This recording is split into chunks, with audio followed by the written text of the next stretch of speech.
Today on Under the Big Tree, designing a modular synthesizer for live performance.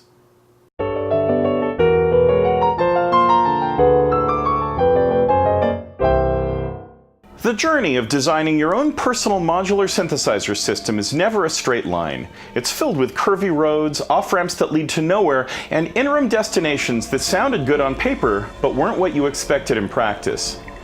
To continue the road metaphor, the farther along you get on your journey, the more likely it is that your end destination will change. When you were a kid, the destination of your dreams would be Disneyland. As an adult, that destination might become the museums of London or Paris. Tastes become more subtle and focused as you grow in sophistication and understanding. So how does this relate to modular synthesis? Well, the prospect of designing your own personal modular synthesizer system from the ground up can be intimidating, overwhelming, and daunting. The whole point of modular is the ability to mix and match various modules to your taste. In the world of 5U systems, such as Moog and .com, the choices are constrained by a couple of factors: the relatively limited availability of different modules and the generally higher cost of them. In the exploding industry of Eurorack, however, all bets are off. There are a bewildering number of modules available, by companies ranging from single-person startups to behemoths like Roland and Moog. What was once the realm of academics and electronic music hobbyists has become a legitimate mainstream branch of the musical entertainment industry. Enthusiasts that have never known anything other than software synthesizers are embracing the expressivity and sound quality of the real thing. Getting started is a difficult and expensive proposition. Between the case, a power supply, and the most basic building blocks to create a single monophonic voice, you're talking about spending at least $1,000. But the truth is that the true potential of modular cannot be realized in just a few modules. There's a critical mass point where you have enough oscillators, filters, and various voltage modulators to create something complex, unique, and truly musical.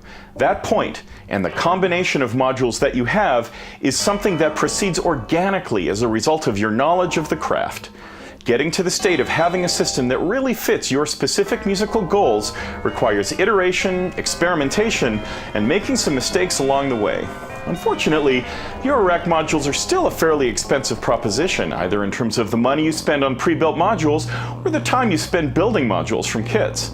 It's difficult to know whether something will be a good fit for your overall system until you've used it within the context of that system. And that means that you've already purchased the module either online or in a brick-and-mortar store, or you have sunk a significant amount of time and some money into building the module yourself. This has certainly been my experience in the creation of my Eurorack system. I came at this already having a lot of experience and formal education in synthesis, both modular and otherwise, and I was still overwhelmed by the seemingly unlimited choices that all vied for my limited dollars. I definitely got off on the right foot by starting with a basic Depfer A100 system. I knew that I could then stretch my dollars by building a lot of modules myself, which I did by ordering kits from Modular Addict and Synth. I expanded my system rapidly, purchasing additional Depfer boxes to house my ever-growing collection of modules. It's been a terrific experience, but I definitely have acquired some modules that speak to me personally more than others. If I had it to do all over again, there are certain brands and modules that I would have avoided. But live and learn. Moreover, the process of learning more about Eurorack synthesis has led me away from a studio mentality and more towards live performance, using a system specifically designed for improvisation. I've learned over time which modules really speak to me, and I've done a lot of research into finding a live performance case that will both meet my current needs and allow room for expansion. The end goal is to create a self-contained improvisational live performance instrument with polyrhythmic capabilities and the capacity to sustain musical interest by being able to change nearly every aspect of the music over time. It needs to interface well with the outside world, being able to deliver high-quality audio at voltages suitable for recording and live performance to PAs.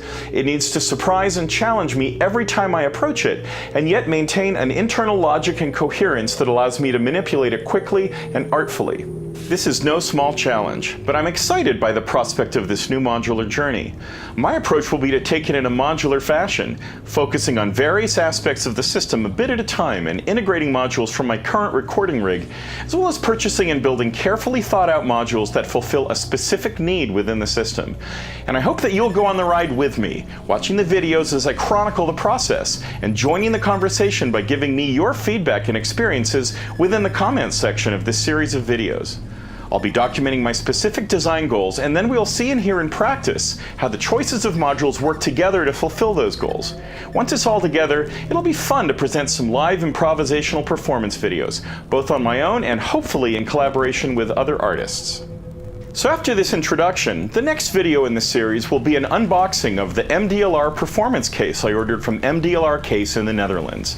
As of this recording, the case has been finished and it's making its way to LA from Europe and should be here soon.